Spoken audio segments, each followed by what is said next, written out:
Hello friends, welcome back to cinema explainer. ഇന്ന് നമ്മൾ 2026 പുറത്തിറങ്ങിയ മൂൺറാം കൺ എന്ന മിസ്റ്ററി ത്രില്ലർ സിനിമയെക്കുറിച്ചിട്ടാണ് നോക്കാൻ പോകുന്നത്. സിനിമയിലേക്ക് കടക്കുന്നതിന് മുമ്പ് ചാനൽ ഇതുവരെ സബ്സ്ക്രൈബ് ചെയ്യാതെയാണ് നിങ്ങൾ വീഡിയോ കാണുന്നതെങ്കിൽ ചാനൽ ഒന്ന് സബ്സ്ക്രൈബ് ചെയ്ത് തൊട്ടടുത്തുള്ള ബെല്ലൈക്കൺ ഒന്ന് അമർത്തിയാൽ ഞങ്ങൾ അപ്ലോഡ് ചെയ്യുന്ന പുതിയ വീഡിയോസ് നിങ്ങൾക്കരികിലേക്ക് ഉടനെ തന്നെ എത്തുന്നതായിരിക്കും. സോ നമുക്ക് ഒട്ടും സമയം കളയാതെ തന്നെ സിനിമയിലേക്ക് കടക്കാം. സിനിമയുടെ സ്റ്റാർട്ടിംഗ് സീനിൽ തന്നെ ഒരു കാര്യം നമ്മളോട് പറയുന്നുണ്ട്. അതെന്താണെന്ന് വെച്ചാൽ, നിങ്ങൾ ഒരുപാട് സിനിമകൾ കണ്ടിട്ടുണ്ടാവും, എന്നാൽ ഈ സിനിമയിലെ കൊലയാളിയെ നിങ്ങളാണ് കണ്ടുപിടിക്കാൻ പോകുന്നത് എന്നാണ് പറയുന്നത്. തുടക്കത്തിൽ തന്നെ ഒരു ഫാക്ടറിയിൽ മാനേജർ മരിച്ചു കിടക്കുകയാണ്. 4 പേര് അവരവരാണ് കൊന്നതെന്ന് വിശ്വസിക്കുന്നു. എന്നാൽ ശരിക്കും ഈ 4 പേരിൽ ആരാണ് കൊന്നത് എന്നൊരു ചോദ്യം ഉണ്ടല്ലോ. ഈ ചോദ്യത്തിനുള്ള ഉത്തരം നിങ്ങളാണ് കണ്ടുപിടിക്കാൻ പോകുന്നത്. നിങ്ങൾ ഒരുപാട് ക്രൈം സിനിമകളും സസ്പെൻസ് സിനിമകളും കണ്ടിട്ടുണ്ടാവുമല്ലോ. ഈ സിനിമയിലെ ഹീറോ നിങ്ങളാണ് കുറ്റവാളി ആരാണെന്ന് കണ്ടുപിടിക്കാൻ പോകുന്നത്. കഴിയുമെങ്കിൽ കണ്ടുപിടിക്കും എന്ന രീതിയിൽ ഒരു വോയിസ് ഓവർ നമ്മളെ കേൾപ്പിച്ചിരുന്നു. ഇനി നേരെ കട്ട് ചെയ്ത് കഥയിലേക്ക് വരികയാണ്. ഒരു ഫാക്ടറിയിൽ ലഞ്ച് ടൈം കഴിഞ്ഞതുകൊണ്ട് എല്ലാവരും ജോലി ചെയ്യാൻ വേണ്ടി ഫാക്ടറിക്കുള്ളിലേക്ക് വന്നുകൊണ്ടിരിക്കുകയാണ്. അങ്ങനെ വരുമ്പോഴാണ് മാനേജർ അവിടെ മരിച്ചു കിടക്കുന്നത് കാണുന്നത്. ഇത് കാണുന്നവർ ഭയങ്കരമായിട്ട് ഞെട്ടുന്നുണ്ട്. ഇപ്പോൾ സസ്പെക്ട് 1 എന്ന രീതിയിൽ ദിലീപ് എന്നൊരാളുടെ കഥ കാണിക്കുന്നു. ഇയാൾ പണി നടന്നുകൊണ്ടിരിക്കുന്ന ഒരു കെട്ടിടത്തിൽ കിടന്ന് വിശ്രമിക്കുകയാണ്. അപ്പോൾ ഫ്ലൈറ്റ് പോകുന്ന ശബ്ദം ഇയാളെ ശല്യപ്പെടുത്തുന്നുണ്ട്. അയാൾ ദേഷ്യത്തിൽ കല്ലെടുത്ത് ഫ്ലൈറ്റിനെ എറിയാൻ നോക്കുന്നു. അപ്പോഴാണ് ഈ സ്ഥലത്തേക്ക് 2 പോലീസുകാർ വന്നിട്ട് നിൽക്കുന്നത്. വാ, നമുക്ക് പോവാം എന്ന് പറഞ്ഞ് ഇയാളെ വിളിക്കുന്നു. എന്തിനാണ് പോലീസുകാർ വന്നിരിക്കുന്നത്? അയാൾ എന്തെങ്കിലും പ്രശ്നം ഉണ്ടാക്കിയോ എന്ന് ചോദിച്ചാൽ അതൊന്നുമല്ല. അയാൾ കുറെ നേരമായിട്ടും വീട്ടിൽ വരാത്തതുകൊണ്ട് ഭാര്യ പോലീസിനോട് അന്വേഷിക്കാൻ പറഞ്ഞതാണ്. പോലീസുകാർ അയാളെ വിട്ടിട്ട് പോകുന്നു. നീ എന്തിനാണ് വെറുതെ പോലീസിനോട് ഇങ്ങനെ പറയുന്നത്? ഇടയ്ക്കിടെ അവരെ എന്നെ കൂട്ടിക്കൊണ്ടുപോകാൻ വരികയാണല്ലോ എന്ന് അയാൾ ഭാര്യയോട് പരാതിപ്പെടുന്നു. ജോലി കഴിഞ്ഞാൽ വീട്ടിൽ വരേണ്ടതല്ലേ?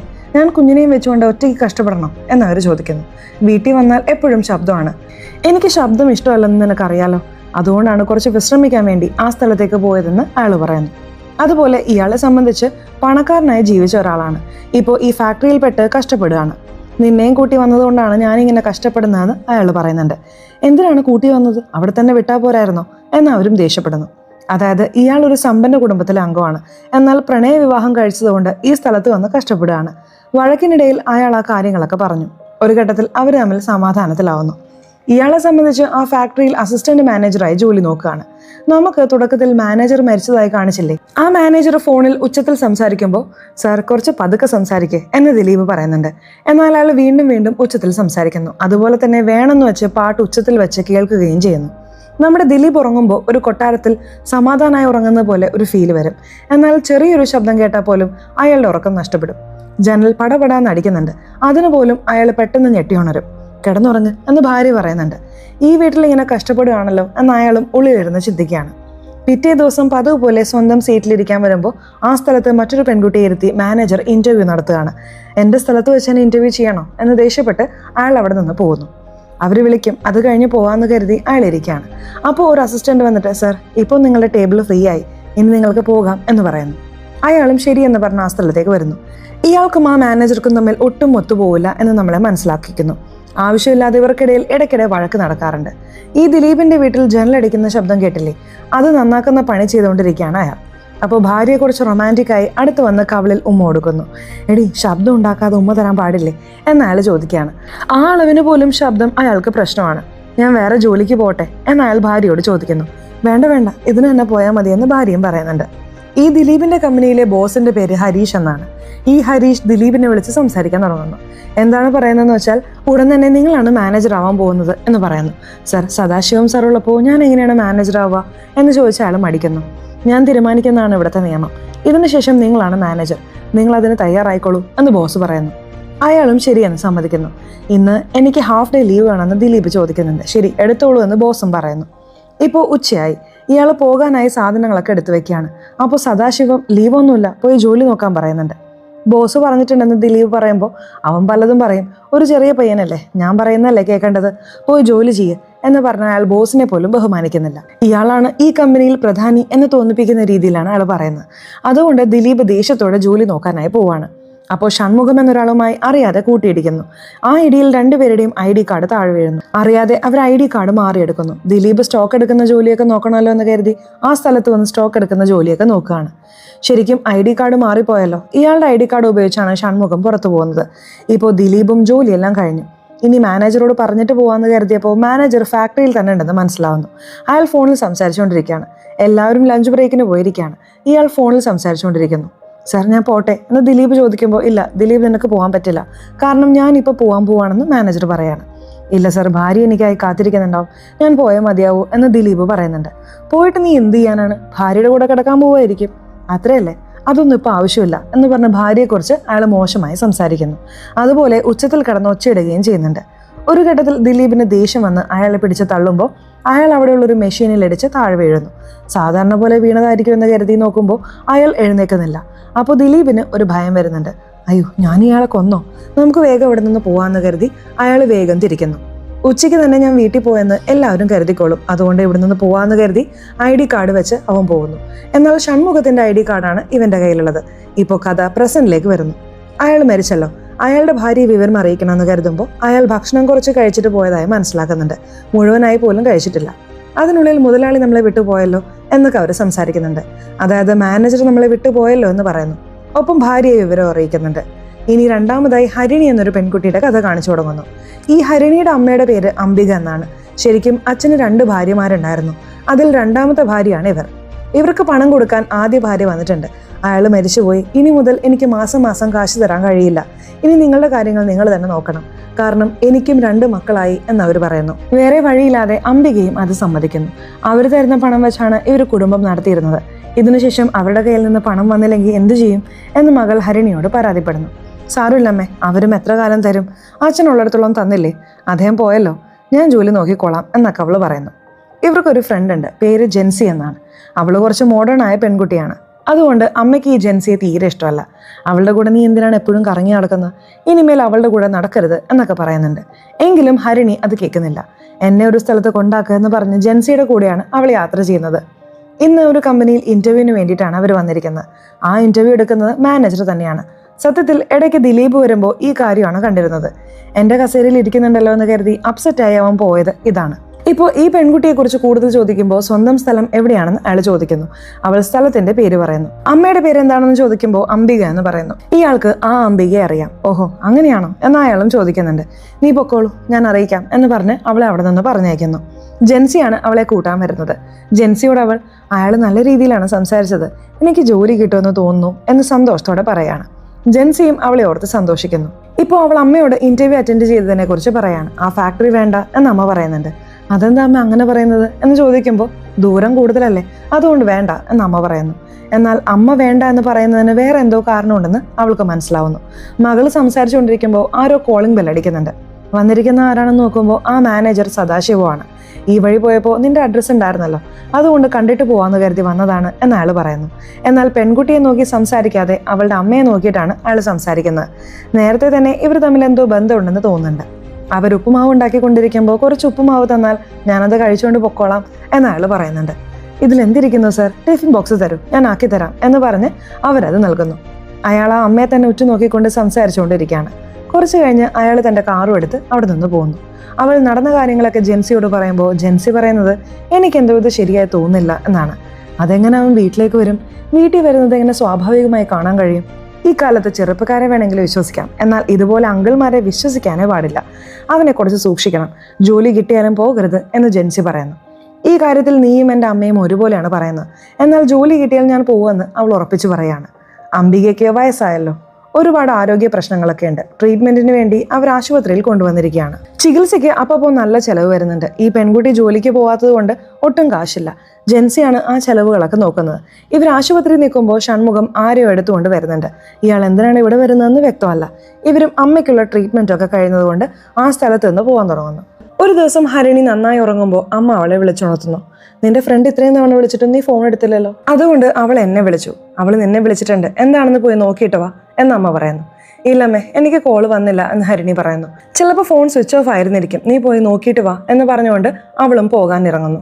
അങ്ങനെ അവൾ നടന്നു പോകുമ്പോൾ ഒരു കാർ വന്ന് അവളെ ഇടിക്കുന്നു. വേണമെന്ന് വെച്ച് ഇടിച്ചതാണോ എന്നറിയില്ല. കാറിൽ നിന്ന് ആരോ ഇറങ്ങി വരുന്നുണ്ട്. അവൾക്ക് ബോധമില്ലാത്തത് കൊണ്ട് അതൊന്നും അവൾക്ക് മനസ്സിലാവുന്നില്ല. അവൾ മയക്കത്തിൽ നിന്ന് പതുക്കെ കണ്ണു തുറക്കുമ്പോൾ പണി നടന്നുകൊണ്ടിരിക്കുന്ന ഒരു കെട്ടിടത്തിലാണ് താൻ കിടക്കുന്നതെന്ന് അവൾക്ക് മനസ്സിലാവുന്നു. ഇപ്പോൾ ശരീരം മുഴുവനും മുറിവുകളാണ്. ആരോ തന്നോട് അതിക്രമം കാണിച്ചിട്ടുണ്ടെന്ന് അവൾക്ക് മനസ്സിലാവുന്നു. ആരാണിത് ചെയ്തതെന്ന് അവൾക്കറിയില്ല. അവൾ ഭയങ്കരമായി സങ്കടപ്പെടുകയാണ്. ശരി, ഇവിടെ നിന്ന് പോവാന്ന് കരുതി അവൾ അവിടെ നിന്ന് തിരിക്കുന്നു. അങ്ങനെ തിരിക്കുന്ന അവൾ എങ്ങോട്ടേക്കാണ് വരുന്നതെന്ന് വെച്ചാൽ അവളുടെ സുഹൃത്തായ ജെൻസിയുടെ വീട്ടിലേക്കാണ് വരുന്നത്. അവളോട് നടന്ന കാര്യങ്ങളെല്ലാം പറയുന്നു. എന്താണ് നീ പറയുന്നത് എന്ന് കേട്ട് ജെൻസിയും വല്ലാതെ ഞെട്ടിപ്പോവാണ്. ആരോ കാറിൽ വന്ന് ഇടിച്ചെന്ന് പറഞ്ഞില്ലേ, അവൻ വേണമെന്ന് വെച്ച് ഇടിച്ചതാകാൻ സാധ്യതയുണ്ട്. ആ കാറ് നീ ശ്രദ്ധിച്ചിരുന്നോ? എനിക്കെന്തോ ആ മാനേജറെ പോലും സംശയമുണ്ട് എന്ന് ജെൻസി പറയുമ്പോൾ ചേച്ചേ അയാളാവില്ല എന്ന് അവൾ പറയുന്നു. നീ ഒന്നുകൂടി ചിന്തിച്ചു നോക്ക് എന്ന് ജെൻസി പറയുമ്പോൾ അവൾ ചിന്തിക്കുമ്പോഴാണ് അത് ആ കാറ് തന്നെയാണെന്ന് അവൾക്ക് മനസ്സിലാവുന്നത്. അയാൾ വീട്ടിൽ വന്നപ്പോൾ അവൾ വാതിൽക്കൽ വരെ പോയി യാത്രയാക്കിയിരുന്നല്ലോ, അപ്പോൾ കാറ് ശ്രദ്ധിച്ചിരുന്നു. അതുകൊണ്ട് അത് അയാൾ തന്നെയാണെന്ന് ഉറപ്പാവുന്നു. നീ എന്തിനാ എൻ്റെ അമ്മയെ വിളിച്ചതെന്ന് ജെൻസിയോട് ചോദിക്കുമ്പോൾ ഞാൻ നിന്റെ അമ്മയെ വിളിച്ചെന്നോ? നിന്റെ അമ്മയുടെ നമ്പർ എൻ്റെ കയ്യിലില്ല, അതുപോലെ നിന്നെ ഞാൻ വിളിച്ചിട്ടില്ല എന്ന് ജെൻസി പറയുന്നു. പിന്നെ എന്തിനാണ് അമ്മ അങ്ങനെ പറഞ്ഞത്? ഒരുപക്ഷെ എനിക്ക് സംഭവിച്ചതിൽ അമ്മയ്ക്കും പങ്കുണ്ടാവുമോ എന്നൊക്കെ അവൾ ചിന്തിക്കാൻ തുടങ്ങുന്നു. അമ്മയോട് തന്നെ ഇത് ചോദിക്കണമെന്ന് കരുതി രണ്ടുപേരും വേഗം വീട്ടിലേക്ക് വരുന്നു. ഇപ്പോൾ മകൾ അമ്മയോട് ദേഷ്യപ്പെടുകയാണ്. ഇവൾ എന്നെ വിളിച്ചിട്ടേ ഇല്ല, എന്നിട്ടും അവൾ വിളിച്ചു എന്ന് പറഞ്ഞ് നിങ്ങളാണല്ലോ എന്നെ പറഞ്ഞയച്ചത്. എന്തിനാ അമ്മ ഇങ്ങനെ ചെയ്തത്? നിങ്ങളാണോ ആ മാനേജറിനെ സഹായിച്ചത് എന്നൊക്കെ അവൾ ചോദിക്കുന്നു. ഇങ്ങനെയൊന്നും സംസാരിക്കല്ലേ, അമ്മയ്ക്ക് സങ്കടമാവുന്നു എന്ന് അമ്മ പറയുന്നുണ്ട്. എങ്കിൽ എന്താ നടന്നതെന്ന് പറയേ എന്ന് ചോദിക്കുമ്പോൾ അവൻ എന്നെ കാണാനല്ലടി വന്നത്, എന്നെ കാണാനാണ് വന്നത്. ഇതുകൊണ്ടാണ് ആ സ്ഥലത്തേക്ക് പോകരുതെന്ന് ഞാൻ പറഞ്ഞത് എന്ന് അമ്മ കരഞ്ഞുകൊണ്ട് പറയുന്നു. നടന്ന കാര്യം ഇപ്പോൾ നമ്മളെ കാണിച്ചു തരുന്നു. സത്യത്തിൽ ആ ഇന്റർവ്യൂ പ്രോസസ്സൊക്കെ കഴിഞ്ഞ് ഒരാഴ്ച കഴിഞ്ഞു. ആ ഒരാഴ്ചയും മകൾ വീട്ടിലില്ലാത്ത സമയത്ത് അയാൾ വന്ന് ഇവരെ ശല്യം ചെയ്തിട്ടുണ്ട്. ദയവ് ചെയ്ത് ഇവിടെ നിന്ന് പോ എന്നിവർ പറയുന്നുണ്ട്. അയാൾ അത് കേൾക്കാതെ ഇവരോട് മോശമായി പെരുമാറുകയാണ്. അതെന്താണെന്ന് വെച്ചാൽ പണ്ട് കാലത്ത് ഇവർ രണ്ടുപേരും പ്രണയിച്ചിരുന്നു. എന്നാൽ ഇയാളെ സംബന്ധിച്ച് ഒരു പണക്കാരിയായ പെൺകുട്ടിയെ നോക്കി കല്യാണം കഴിക്കാമെന്ന് കരുതി ഇവരെ വഞ്ചിച്ച് ഉപേക്ഷിച്ചു പോയതാണ്. ഇവർ വേറൊരു കല്യാണം കഴിക്കുകയും ചെയ്തു. ഇപ്പോൾ വീണ്ടും ഇവരെ കണ്ടതുകൊണ്ട് ഇടയ്ക്കിടെ ഇവരുമായി ബന്ധം സ്ഥാപിക്കാൻ അയാൾ വന്ന് ശല്യം ചെയ്യുകയാണ്. പ്ലീസ് പോ എന്ന് പറഞ്ഞ് ഇവരും വളരെ കഷ്ടപ്പെട്ടിട്ടാണ് അയാളെ പറഞ്ഞയക്കുന്നത്. ഇങ്ങനെയാണ് കഴിഞ്ഞ ഒരാഴ്ചയായി അയാൾ ശല്യം ചെയ്യുന്നത്. ഇപ്പോൾ നിന്റെ ഭർത്താവ് മരിച്ചെന്ന് നിന്റെ മകള് പറഞ്ഞല്ലോ, ഇതിനുശേഷം ഞാൻ നിനക്ക് തുണയായിരിക്കാം എന്നൊക്കെ അയാൾ മോശമായി സംസാരിക്കുന്നു. ഇവർ കഷ്ടപ്പെട്ട് അയാളെ സമാധാനിപ്പിച്ച് പറഞ്ഞു വിടുകയാണ്. അയാൾ എന്താണ് ചെയ്തതെന്ന് വെച്ചാൽ നിന്റെ മകളോട് എന്തെങ്കിലും പറഞ്ഞ് അവളെ പുറത്തേക്ക് പറഞ്ഞയക്കണം, ഞാൻ ഈ സമയത്ത് വരും എന്ന് പറഞ്ഞിരുന്നു. എന്ത് ചെയ്യണമെന്നറിയാതെ ഇവരൊരു കള്ളം പറഞ്ഞ് മകളെ പുറത്തേക്ക് അയച്ചു. അതിനുശേഷം അയാൾ വന്നു. ഇന്ന് വന്നിട്ടും ഭയങ്കരമായി ഇവരെ ശല്യം ചെയ്യുന്ന രീതിയിൽ സംസാരിച്ചു. ദയവ് ചെയ്ത് എന്നെ വിട്ടേക്ക്, എന്തിനാ ഇങ്ങനെ ടോർച്ചർ ചെയ്യുന്നത് എന്ന് കഷ്ടപ്പെട്ട് സംസാരിച്ച് ഇവർ ഇയാളെ പറഞ്ഞയച്ചു. അങ്ങനെ പോയ അയാൾ തന്നെയാണോ ഈ കാര്യം ചെയ്തതെന്ന് എനിക്കറിയില്ല എന്ന് അമ്മ പറയുന്നു. ഇതെല്ലാം കേട്ട് മകൾ അമ്മയോട് മാപ്പ് ചോദിക്കുന്നു. അതുപോലെ അവനെ വെറുതെ വിടരുത്, അവനെ എന്തെങ്കിലും ചെയ്യണമെന്ന് പറഞ്ഞ് അവൾ ദേഷ്യപ്പെടുന്നു. അതിൻ്റെ ആവശ്യമില്ല എന്ന് അമ്മ പറയുന്നുണ്ട്. അതെന്താ എന്ന് ചോദിക്കുമ്പോൾ അവനിപ്പോൾ മരിച്ചെന്ന വിവരം എനിക്ക് കിട്ടിയെന്ന് അമ്മ പറയുന്നുണ്ട്. ഇപ്പോൾ മണി 3 കാണും. അവൻ മരിച്ച വിവരം ഇപ്പോൾ അറിഞ്ഞതേ ഉള്ളൂ. മരിച്ചോ? അതെങ്ങനെയെന്ന് ചോദിക്കുമ്പോൾ ഞാനാണ് അവനെ കൊന്നതെന്ന് അമ്മ പറയുന്നു. ശരിക്കും ഇന്നും അയാൾ ഉപ്പുമാവ് വാങ്ങിക്കൊണ്ടു പോയിരുന്നു. അതിൽ ഇവർ വിഷം കലർത്തി നൽകിയിരുന്നു. അയാൾ കുറച്ച് കഴിച്ചിട്ടല്ലേ ഫോണിൽ സംസാരിക്കാൻ പോയത്. ആ വിഷം കാരണമായിരിക്കും അയാൾ മരിച്ചതെന്നാണ് അമ്മ കരുതുന്നത്. പ്രശ്നം വരികയാണെങ്കിൽ ഞാൻ കീഴടങ്ങിക്കോളാം എന്ന് അമ്മ പറയുന്നു. ഇപ്പോൾ പ്രസന്റിൽ അയാളുടെ ബോഡി അവിടെ നിന്ന് കൊണ്ടുപോകാനുള്ള ഏർപ്പാടുകളൊക്കെ നടന്നുകൊണ്ടിരിക്കുകയാണ്. ബോഡി മൂടി വെക്കുകയാണ്. ആ സ്ഥലത്ത് 2 ജോലിക്കാർ സംസാരിക്കുന്നത് ബോസ് ശ്രദ്ധിക്കുന്നു. ആ 2 ജോലിക്കാർ എന്താണ് സംസാരിക്കുന്നതെന്ന് വെച്ചാൽ ഈ മെഷീൻ ഷോക്ക് അടിക്കുന്നുണ്ടായിരുന്നല്ലോ, ഇതിൽ തട്ടിയിട്ടായിരിക്കും അയാൾ മരിച്ചത് എന്നൊക്കെ അവർ സംസാരിക്കുന്നു. ഇത് കേൾക്കുന്ന ബോസിന് കുറച്ച് ടെൻഷൻ ആവുന്നുണ്ട്. ഇപ്പോഴാണ് ഈ ബോഡിയുമായി ബന്ധപ്പെട്ട ഒരു ഫ്ലാഷ് ബാക്ക് നമ്മളെ കാണിക്കാൻ പോകുന്നത്. സസ്പെക്ട് 3 എന്ന രീതിയിൽ കാണിക്കുന്നു. ഈ ബോസിന്റെ ഡ്രൈവർ റോഡിലൂടെ നടന്നു പോകുമ്പോൾ പെട്ടെന്ന് ഈ ബോസ് അയാളെ ഓടിക്കാൻ തുടങ്ങുന്നു. അയാളെ വല്ലാതെ തല്ലുന്നുണ്ട്. ഒരു വാഹനം വേഗത്തിൽ പോകുമ്പോൾ ഈ ബോസ് എന്താണ് ചെയ്യുന്നതെന്ന് വെച്ചാൽ ചാകട എന്ന് പറഞ്ഞ് വണ്ടിക്ക് മുന്നിലേക്ക് തള്ളിയിട്ട് ആ ഡ്രൈവറുടെ കഥയും കഴിക്കുന്നു. ശരിക്കും ഇയാൾ കൊന്നിട്ടുണ്ടായിരുന്നില്ല. കൊല്ലണമെന്ന് തോന്നും വിധം തനിക്ക് ദേഷ്യമുണ്ടെന്ന് അയാൾ ഒരു ഡോക്ടറോട് പറയാണ്. അവനോട് അത്രയ്ക്ക് എന്താ ദേഷ്യം എന്ന് ഡോക്ടർ ചോദിക്കുമ്പോൾ അവൻ എപ്പോഴും അവൻ്റെ ഭാര്യ ഉപദ്രവിക്കുന്നു, അത് കാണുമ്പോൾ എനിക്ക് ദേഷ്യം വരും. സ്ത്രീകൾ വളരെ സോഫ്റ്റ് ആയവരാണ്, അവരെ തല്ലുന്നത് എനിക്ക് ഇഷ്ടമല്ല എന്ന് അയാൾ പറയുന്നു. എന്തിനാ ആ സ്ത്രീയെ തല്ലിയതിന് നീ ഇത്രയും ദേഷ്യപ്പെടുന്നത്? നിന്റെ ദേഷ്യം കൺട്രോൾ ചെയ്യുക എന്നാ ഡോക്ടർ പറയുന്നു. ഈ ഡോക്ടർ അദ്ദേഹത്തിന്റെ അച്ഛൻ്റെ ഫ്രണ്ടാണ്. ഇല്ല ഡോക്ടർ, സ്ത്രീകളുടെ മേൽ ആര് കൈവച്ചാലും എനിക്ക് നോക്കി നിൽക്കാൻ കഴിയില്ല എന്ന് ബോസ് പറയുന്നു. അപ്പോഴാണ് ഒരു കാര്യം നമുക്ക് റിവീൽ ചെയ്യുന്നത്.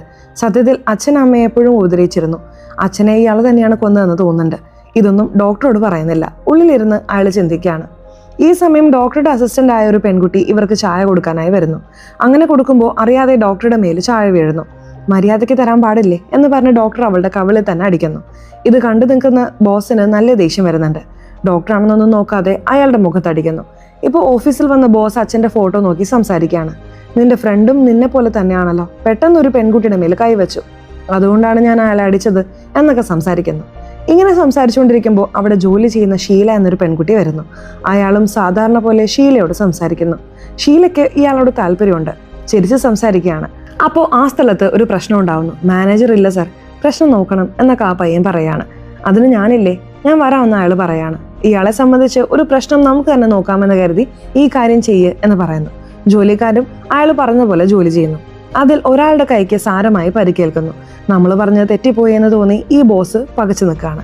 അപ്പോഴാണ് സദാശിവം ആ സ്ഥലത്തേക്ക് വരുന്നത്. അവൻ പറഞ്ഞെന്ന് കരുതി നിങ്ങൾ എന്തിനാടാ പോയി പണിയെടുത്തത്, അവൻ എന്താടാ അറിയാ എന്നൊക്കെ ചോദിച്ച് ബോസിന്റെ മുന്നിൽ വെച്ച് തന്നെ ബോസിനെ ചീത്ത പറയുന്ന രീതിയിൽ സംസാരിക്കുന്നു. ഈ സദാശിവം ബോസിന് വലിയ വിലയൊന്നും കൊടുക്കുന്നില്ല. എന്താ സാർ ഇങ്ങനെ ചെയ്തു വെച്ചിരിക്കുന്നത്, ഞാൻ നോക്കിക്കോളാം എന്ന് പറഞ്ഞ ഷൺമുഖം എന്നൊരാളെ വിളിപ്പിക്കുന്നു. നേരത്തെ ഈ ക്യാരക്ടർ കാണിച്ചിട്ടുണ്ടല്ലോ, അവൻ വന്ന് മെഷീനിൽ കൈവച്ചപ്പോൾ തന്നെ പ്രശ്നം പരിഹരിക്കപ്പെടുന്നു. സൂപ്പർ ഷൺമുഖം, നീ പൊക്കോ എന്ന് പറഞ്ഞ് അയാളെ പറഞ്ഞയക്കുന്നു. ആ സദാശിവം ബോസിനെ ബഹുമാനിക്കാതെ സംസാരിച്ചല്ലോ. ഇതെല്ലാം കേട്ട് ജോലിക്കാർ ഇയാളെ കളിയാക്കി ചിരിക്കുന്നുണ്ട്.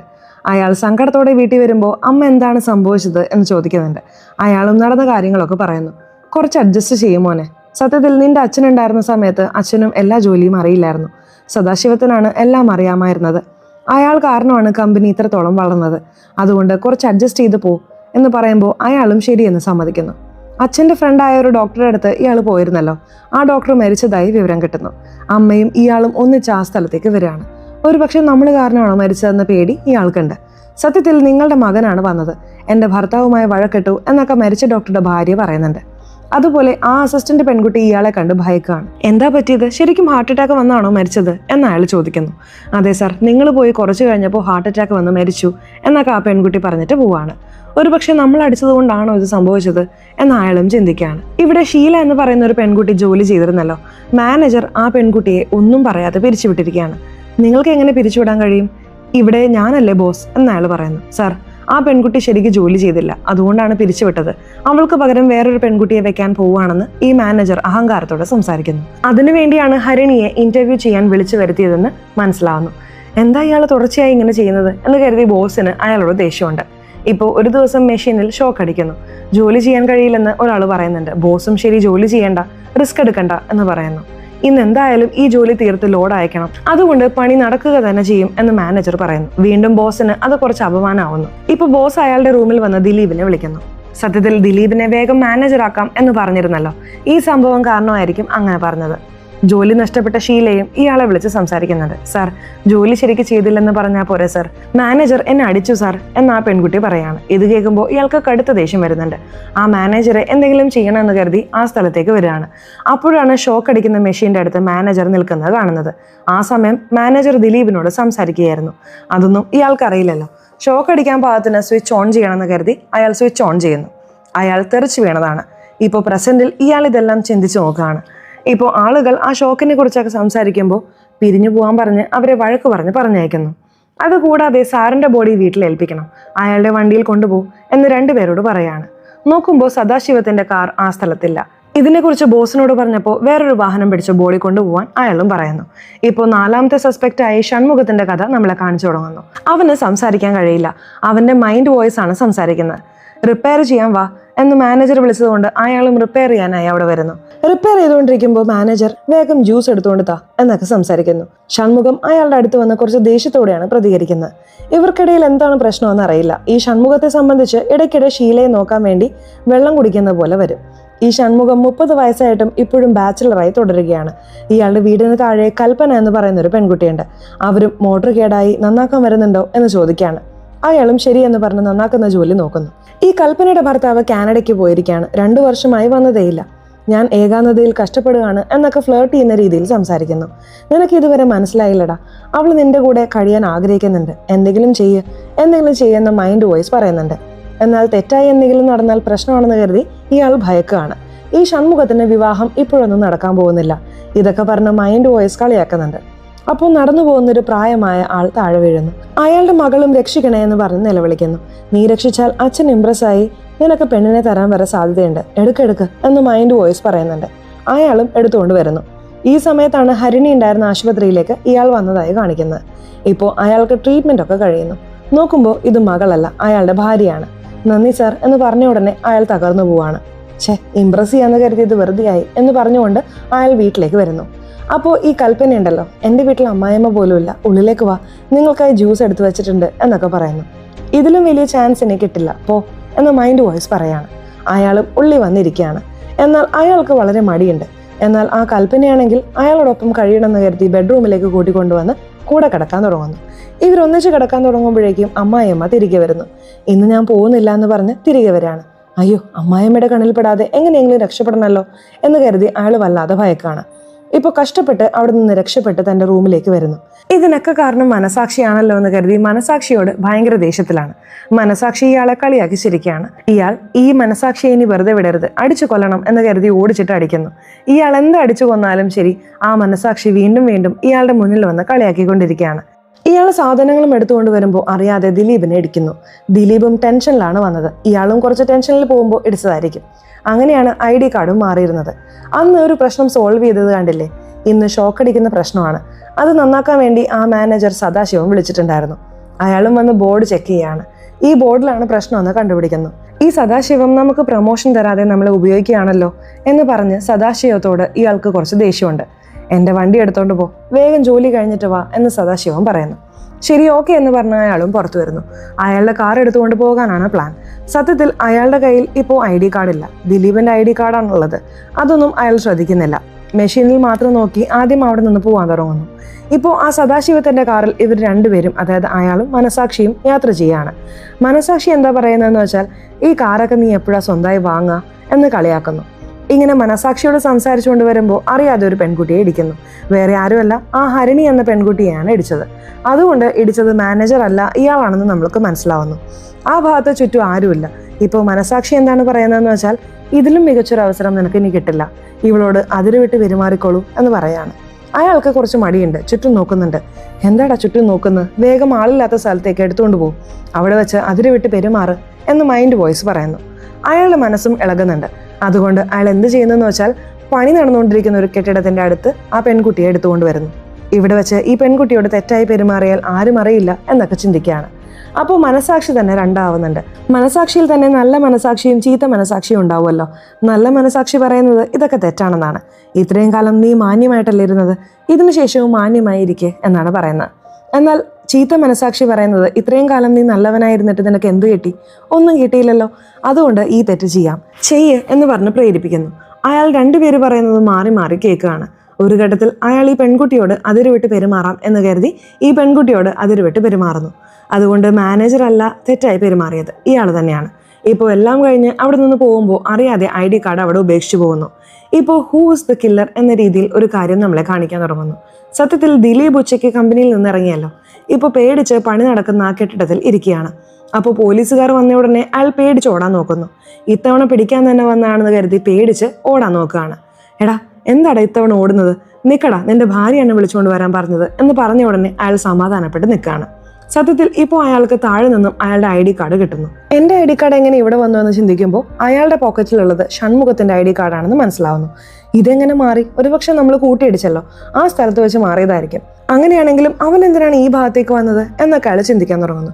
ശരി, ഇതൊക്കെ വിട്, പിന്നീട് ആലോചിക്കാമെന്ന് കരുതി പോലീസുകാരുടെ കൂടെ അയാളും വീട്ടിലേക്ക് വരുന്നു. ഇതിനുശേഷം നിന്റെ ഭർത്താവിനെ അന്വേഷിക്കണമെങ്കിൽ നീ പോയി അന്വേഷിച്ചോ, ഞങ്ങളെ ശല്യം ചെയ്യരുത് എന്ന് പോലീസുകാർ പറഞ്ഞിട്ട് പോകുന്നു.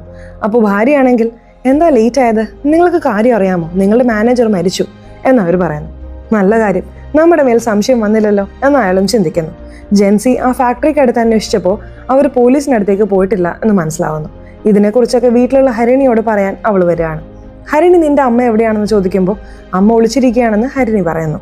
അമ്മ പോലീസുകാർ വന്നാൽ ഞാൻ നോക്കിക്കോളാം എന്ന് പറഞ്ഞിരുന്നല്ലോ, എന്ത് തന്നെയായാലും പോലീസുകാർ വന്നാൽ എന്ത് ചെയ്യുമെന്ന ഭയത്തിൽ ഒളിച്ചിരിക്കുന്നതാണ്.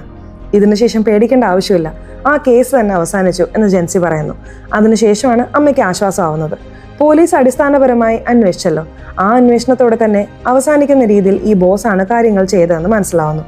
ഇപ്പോൾ ബോസ് അമ്മയോട് എല്ലാ സത്യവും പറയാമെന്ന് കരുതാണ്. അമ്മേ, അയാൾ മരിച്ചതിന് ഞാനാണ് കാരണം, ഞാനാണ് ഷോക്ക് ഓൺ ചെയ്ത് അയാളെ കൊന്നത്, അയാൾ ഷീല എന്നൊരു പെൺകുട്ടിയെ അടിച്ചു, അതുകൊണ്ടാണ് ഇങ്ങനെ ചെയ്തത് എന്ന് പറയുമ്പോൾ ഇതൊക്കെ തെറ്റാണെന്ന് അമ്മ പറയുന്നുണ്ട്. എന്താ അമ്മേ തെറ്റ്? അച്ഛൻ നിങ്ങളെ എപ്പോഴും ഉപദ്രവിച്ചിരുന്നില്ലേ, അച്ഛൻ എങ്ങനെ മരിച്ചു എന്നാണ് കരുതുന്നത്, ഞാനാണ് അച്ഛനെ കൊന്നത് എന്നൊക്കെ അയാൾ പറയുന്നുണ്ട്. ഇതിനുശേഷവും അങ്ങനെ തന്നെയാണ് അമ്മേ, സ്ത്രീകളുടെ മേൽ ആര് കൈവച്ചാലും എനിക്ക് നോക്കി നിൽക്കാൻ കഴിയില്ല, തീർച്ചയായിട്ടും അവരെ കൊല്ലും എന്ന് വില്ലൻ പരിവേഷത്തിൽ സംസാരിക്കുന്നു. അമ്മയും കുറച്ച് ഭയക്കുന്നുണ്ട്. ഇപ്പോഴും ഈ 3 പേരിൽ ആര് കാരണമാണ് അയാൾ മരിച്ചതെന്ന് വ്യക്തമായി നമുക്കറിയില്ല. ഇപ്പോൾ പതിവ് പോലെ ദിലീപ് ഉണ്ടല്ലോ, അയാൾ ജോലിക്ക് വരികയാണ്. അയാളുടെ കയ്യിലാണ് ഇപ്പോൾ ഷൺമുഖത്തിന്റെ ID കാർഡ് ഉള്ളത്. എന്നാൽ അയാൾ എന്ത് ചെയ്തു എന്ന് വെച്ചാൽ, അത് വേണമെന്ന് വെച്ച് തന്നെ താഴെയിട്ട് എന്തോ ID കാർഡ് കിടക്കുന്നു എന്ന് പറഞ്ഞ് അവിടെയുള്ള സെക്യൂരിറ്റിക്ക് ആ ID കാർഡ് കൊടുക്കുന്നു. ഇപ്പോൾ പതിവ് പോലെ ജോലി നോക്കാൻ അയാൾ വരികയാണ്. ഈ സമയം ഷൺമുഖം എന്ത് ചെയ്തു എന്ന് വെച്ചാൽ ആ സ്ഥലത്തേക്ക് വരുന്നു. ഇവിടെ വെച്ചിട്ടാണ് ID കാർഡ് മിസ്സായതെന്ന് കരുതി അവൻ അന്വേഷിക്കുകയാണ്. എന്നാൽ എത്ര അന്വേഷിച്ചിട്ടും ആ സ്ഥലത്ത് നിന്ന് അവൻ്റെ ID കാർഡ് കിട്ടുന്നതേയില്ല. ഇപ്പോൾ ദിലീപ് ജോലിയൊക്കെ ചെയ്തുകൊണ്ടിരിക്കുമ്പോൾ ആ ബോസ് വിളിക്കുകയാണ്. എന്തായിരിക്കും കാര്യം എന്ന് ചിന്തിച്ചുകൊണ്ട് വരുമ്പോൾ ബോസ് എന്താണ് പറയുന്നതെന്ന് വെച്ചാൽ, ഇതിനുശേഷം ഈ കമ്പനിയുടെ മാനേജർ നിങ്ങളാണ്, ഉത്തരവാദിത്തത്തോടെ ജോലി നോക്കണം എന്ന് പറഞ്ഞപ്പോൾ ദിലീപും ശരിയെന്ന് സന്തോഷത്തോടെ സമ്മതിക്കുന്നു. അതുപോലെ സദാശിവം മരിക്കുന്നതിന് മുമ്പ് ആ പെൺകുട്ടിയെ ജോലിക്ക് എടുക്കണമെന്ന് പറഞ്ഞിരുന്നു. അയാളുടെ അവസാന ആഗ്രഹം നിറവേറ്റാം, ആ പെൺകുട്ടിക്ക് ഇൻഫർമേഷൻ കൊടുക്ക് എന്ന് ദിലീപിനോട് പറയുന്നു. ഇപ്പോൾ ദിലീപും ഹരിണിയെ വിളിച്ച് നിങ്ങൾക്ക് ജോലിയിൽ വന്ന് ജോയിൻ ചെയ്യാം എന്ന് പറയുന്നു. ഇതൊക്കെ ശ്രദ്ധിക്കുന്ന അമ്മ, നീ ആ ജോലിക്ക് പോവണ്ട എന്ന് പറയുന്നു. ഇല്ലമ്മേ, കേസ് പൂർണ്ണമായും അവസാനിച്ചോ എന്നറിയില്ല. ഞാൻ ആ സ്ഥലത്തേക്ക് പോയാൽ എനിക്ക് അവിടുത്തെ കാര്യങ്ങൾ അറിയാൻ പറ്റും. തീർച്ചയായിട്ടും ഞാൻ ആ ജോലിക്ക് പോവാന്ന് അവൾ പറയുന്നു. ശരി, ഓക്കെ, പൊക്കോളൂ എന്ന് അമ്മയും സമ്മതിക്കുന്നു. സത്യത്തിൽ ഷൺമുഖത്തെ സംബന്ധിച്ച് മാനേജർ മരിച്ചത് അവൻ അറിയില്ല. മാനേജറുടെ കാർ അവൻ പാർക്ക് ചെയ്യുന്നു. മാനേജർക്കായി ജ്യൂസ് ഒക്കെ വാങ്ങിക്കൊണ്ടുവന്നിട്ടുണ്ട്. ഇപ്പോഴാണ് നിന്റെ ID കാർഡ് ദിലീപ് സാർ എടുത്തു തന്നത് എന്ന് സെക്യൂരിറ്റി അവനോട് പറയുന്നുണ്ട്. എന്ത്, അയാളാണോ എടുത്തു തന്നത്? ഞാൻ ആ പഴയ കെട്ടിടത്തിലല്ലേ അത് മിസ്സാക്കിയത്, അതെങ്ങനെ അയാളുടെ കയ്യിൽ പോയി എന്നവൻ ആ സ്ഥലത്ത് വെച്ച് ചിന്തിക്കാൻ തുടങ്ങുന്നു. അതേസമയം ദിലീപിനെ സംബന്ധിച്ച് എൻ്റെ ID കാർഡ് എങ്ങനെ അവിടെ വന്നു, അവൻ ആ സ്ഥലത്തേക്ക് വന്നിട്ടുണ്ടാവോ എന്നൊക്കെ അയാളും ചിന്തിക്കുന്നുണ്ട്. ഇപ്പോൾ രണ്ടുപേരും മാറി മാറി നോക്കുകയൊക്കെ ചെയ്യുന്നുണ്ട്. മാനേജർക്ക് ഇയാൾ ജ്യൂസ് കൊടുക്കാൻ പോകുമ്പോൾ കൂടെ ജോലി ചെയ്യുന്നവർ മാനേജർ മരിച്ചു പോയതായി പറയുന്നു. എന്ത്, മരിച്ചു പോയോ എന്ന രീതിയിൽ അയാൾ ചിന്തിക്കുകയാണ്. അപ്പോൾ ഇനി ഈ ജ്യൂസ് ഒന്നും ആവശ്യമില്ല എന്ന് കരുതി വേഗം ജ്യൂസ് കൊടുത്ത് അവിടെ നിന്നും പോകാൻ തുടങ്ങുന്നു. സത്യത്തിൽ മാനേജർ ഇടയ്ക്കിടെ ജ്യൂസ് ചോദിച്ചുകൊണ്ടിരിക്കുമല്ലോ. അവൻ ആ ജ്യൂസിൽ എന്തോ കലർത്തി കൊടുക്കാറാണ് പതിവെന്ന് തോന്നുന്നു. ഇന്നും കലർത്തിയാണ് കൊണ്ടുവന്നത്. ഇപ്പോൾ അയാൾ മരിച്ചല്ലോ, അപ്പോൾ കലർത്തി കൊണ്ടുവന്നത് താഴെ കളയണമെന്ന് കരുതി വേഗത്തിൽ അത് താഴെ ഒഴിക്കുന്നു. ആ വാട്ടർ ബോട്ടിലും നന്നായി കഴുകി വെക്കുന്നു. ഇയാൾ എന്തിനാണ് എന്തോ കലർത്തി കൊണ്ടുവന്നതെന്ന് പോകെ പോകെ നിങ്ങൾക്ക് മനസ്സിലാവും. സത്യത്തിൽ അവൻ മെർക്കുറിയാണ് ഇടയ്ക്കിടെ കലർത്തി കൊണ്ടുവരാറുള്ളത്. ഇപ്പോൾ മെർക്കുറി വേറൊരു ചെറിയ കുപ്പിയിലുണ്ടല്ലോ, അതിവിടെ കുഴിച്ചിടാമെന്ന് കരുതി പിന്നിലുള്ള ഒരു സ്ഥലത്ത് അവൻ കുഴിച്ചിരുന്നു. ഇപ്പോൾ ഹരിണി ജോലിയിൽ ജോയിൻ ചെയ്ത് അവളുടെ ജോലിയൊക്കെ നോക്കുകയാണ്. ഇപ്പോൾ ഷൺമുഖം വെള്ളം കുടിക്കാമെന്ന് കരുതി വെള്ളം കുടിക്കാനായി വരുന്നു. അപ്പോൾ ഈ ഹരിണിയെ കണ്ടതും അവന് ഞെട്ടലുണ്ടാവുന്നു. അയ്യോ, ഞാൻ അതിരുവിട്ട് പെരുമാറിയ പെൺകുട്ടി ഈ സ്ഥലത്ത് തന്നെ വന്നല്ലോ, ഇവളെ കാണുമ്പോൾ കുറ്റബോധം തോന്നുന്നുണ്ടല്ലോ എന്നൊക്കെ അവൻ ചിന്തിക്കുന്നു. പെട്ടെന്ന് അവിടെ നിന്ന് പോവാണ്. ഈ കാര്യം ആ പെൺകുട്ടി കണ്ടിരുന്നു. ആരൊരാൾ പെട്ടെന്ന് പോയല്ലോ എന്നൊക്കെ അവൾ ദിലീപിനോട് പറയുന്നു. അവൻ്റെ പേര് ഷൺമുഖം എന്നാണ്. അവന് സംസാരിക്കാൻ കഴിയില്ല, കേൾക്കാനും കഴിയില്ല. അതുകൊണ്ട് അവൻ അങ്ങനെ പോയതായിരിക്കും. ഫ്രീ ആയി വിട്ടേക്ക് എന്ന് അയാൾ പറയുന്നു. അവളും ഞാൻ ക്യാൻറ്റീനിൽ പോയിട്ട് വരാമെന്ന് പറഞ്ഞ് ഇറങ്ങുകയാണ്. ക്യാൻറ്റീന് പുറകുവശത്താണ് ആ ഷൺമുഖം കുഴിച്ചിട്ടത്. ആ സ്ഥലത്തെക്കുറിച്ച് മെർക്കുറി ചിതറിക്കിടക്കുന്ന രണ്ടുപേര് കാണുന്നുണ്ട്. ഈ മെർക്കുറി വളരെ അപകടകരമാണ്. കുറച്ചു കാലത്തിൽ നമ്മൾ കഴിച്ചാൽ ജീവൻ തന്നെ പോകാൻ സാധ്യതയുണ്ട്. വലിയ അളവിൽ ചെന്നാൽ ഉടനെ മരിക്കും. കുറച്ചായി കൊടുത്താൽ പക്ഷാഘാതമൊക്കെ വരും എന്നൊക്കെ അവർ സംസാരിക്കുന്നുണ്ട്. ശരി, എന്തിനാ ഷൺമുഖം മാനേജറുടെ കാറിൽ വന്നതെന്ന് ഒരാൾ ചോദിക്കുകയാണ്. അതാണോ, അന്ന് റിപ്പയർ ചെയ്യാൻ വേണ്ടി മാനേജർ തന്നെയാണ് ഷൺമുഖത്തിന് കാർ കൊടുത്തത്, അതാണ് അവൻ തിരിച്ചു കൊണ്ടുവന്നത് എന്നവർ സംസാരിക്കുന്നു. ഇവർ രണ്ടുപേരും സംസാരിച്ചതെല്ലാം കുറച്ച് മാറി നിന്ന് ഹരിണി കേട്ടിട്ടുണ്ട്. അവൾക്ക് ഞെട്ടലുണ്ടാവുന്നു. അപ്പോൾ അന്ന് മാനേജർ കാർ എടുത്തുകൊണ്ട് പോയില്ലേ, വേറൊരാളാണോ കാർ എടുത്തുകൊണ്ട് പോയത്? അവൻ്റെ പേര് ഷൺമുഖം എന്നാണോ എന്നൊക്കെ അവൾ ചിന്തിക്കുന്നുണ്ട്. ആ ഷൺമുഖം ആരാണെന്ന് അറിയണം, അവനെ കാണണം എന്നൊക്കെ അവൾ ചിന്തിക്കുന്നു. ഷൺമുഖം എവിടെ എന്ന് എല്ലാവരോടും അവൾ ചോദിച്ചുകൊണ്ടിരിക്കുകയാണ്. അങ്ങനെ അവൾ അന്വേഷിച്ച് ഒരു സ്ഥലത്തേക്ക് വരുമ്പോൾ ആ സ്ഥലത്ത് നോക്കുമ്പോൾ ഷൺമുഖം ആത്മഹത്യ ചെയ്തതുപോലെ തൂങ്ങി നിൽക്കുകയാണ്. ഇപ്പോൾ എല്ലാവരും എന്താ ഷൺമുഖം ഇങ്ങനെ ചെയ്തത് എന്നൊക്കെ കരുതി ഞെട്ടുന്നുണ്ട്. എന്നാൽ ഹരിണിക്ക് എന്തിനാണ് അവൻ ഇങ്ങനെ ചെയ്തതെന്ന് മനസ്സിലാവുന്നുണ്ട്. എന്നോട് അതിരുവിട്ട് പെരുമാറിയതിൻ്റെ കുറ്റബോധമാണ് ഇവനെ പതുക്കെ കൊന്നത് എന്ന് അവൾ ചിന്തിക്കുന്നു. ഇപ്പോൾ അവൻ തൂങ്ങി നിൽക്കുന്നത് കണ്ട് ഇവിടെയുള്ള ഓരോരുത്തരും ഓരോന്ന് സംസാരിക്കുന്നുണ്ട്. അപ്പോഴാണ് മറ്റൊരു കാര്യം മനസ്സിലാവുന്നത്. അതെന്താണെന്ന് വെച്ചാൽ സദാശിവം ഇവനെ നന്നായി ഉപയോഗിക്കുമായിരുന്നു. പ്രമോഷൻ തരാം എന്നൊക്കെ പറഞ്ഞ് വഞ്ചിച്ചു. അതേസമയം മരിച്ചുപോയ സദാശിവത്തിന് ഒരു മകളുണ്ടായിരുന്നു. അവൻ ഒരു അവകാശത്തിൽ നിങ്ങളുടെ മകളെ എനിക്ക് വിവാഹം ചെയ്തു തരാമോ എന്ന് ചോദിച്ചിരുന്നു. സദാശിവം അവനെ അപമാനിച്ചു വിട്ടിരുന്നു. അപ്പോൾ മുതലാണ് സദാശിവത്തെ എന്തെങ്കിലും ചെയ്യണം എന്ന് കരുതി അവൻ പതുക്കെ വിഷം കലർത്തി കൊടുത്തിരുന്നത്. അതായത് മെർക്കുറിയൊക്കെ കലർത്തി കൊടുത്തിരുന്നത്. ആകമൊത്തത്തിൽ അയാൾ മരിക്കാൻ 4 പേരും എന്തൊക്കെയോ കാര്യങ്ങൾ ചെയ്തിട്ടുണ്ട്. സദാശിവം മകളെ തരില്ലെന്ന് പറഞ്ഞ് അപമാനിച്ചതുകൊണ്ടാകും അവനിങ്ങനെ ചെയ്തതെന്ന് ചിലർ സംസാരിക്കുന്നു. വേറെ ചിലർ 30 വയസ്സിന് മുകളിലായി വീട്ടിലാരും കല്യാണം കഴിപ്പിച്ചു കൊടുത്തില്ല, അതുകൊണ്ടാകും ഈ തീരുമാനം എടുത്തത് എന്നൊക്കെ സംസാരിക്കുന്നു. ഓരോരുത്തരും ഓരോന്ന് സംസാരിക്കുകയാണ്. ഈ കേസും സാധാരണ പോലെ ഈ സ്ഥലത്ത് വെച്ച് അവസാനിക്കുന്നു. ഇപ്പോഴത്തെ ചോദ്യം എന്താണെന്ന് വെച്ചാൽ, ഈ 4 പേരിൽ ആര് ചെയ്ത പ്രവൃത്തി കൊണ്ടാണ് അയാൾ മരിച്ചത് എന്നൊരു ചോദ്യം ഉണ്ടല്ലോ. ഈ നേരം കൊണ്ട് നിങ്ങൾ അത് കണ്ടുപിടിച്ചിട്ടുണ്ടാവുമെന്ന് ഞങ്ങൾ വിശ്വസിക്കുന്നു എന്ന് പറഞ്ഞുകൊണ്ട് ഈ സിനിമയുടെ കഥ അവർ അവസാനിപ്പിക്കുന്നു. ചുരുക്കത്തിൽ അവരത് പറയുന്നതേയില്ല. അങ്ങനെ കഥ അവസാനിപ്പിക്കുകയാണ്. സോ സിനിമ എങ്ങനെ ഉണ്ടായിരുന്നു? ഇഷ്ടപ്പെട്ടോ? സിനിമയെക്കുറിച്ചിട്ടുള്ള നിങ്ങളുടെ അഭിപ്രായങ്ങൾ തീർച്ചയായിട്ടും കമന്റ് ബോക്സിൽ രേഖപ്പെടുത്തണേ. അതുപോലെ ചാനൽ ഇതുവരെ സബ്സ്ക്രൈബ് ചെയ്തിട്ടില്ലെങ്കിൽ ചാനൽ ഒന്ന് സബ്സ്ക്രൈബ് ചെയ്ത് ഈ വീഡിയോ ഇഷ്ടപ്പെട്ടാൽ തീർച്ചയായിട്ടും ലൈക്ക് കൊടുത്തരാൻ മറക്കല്ലേ. സോ ഇനി അടുത്തൊരു വീഡിയോയിൽ കാണുന്നവരെ ബൈ.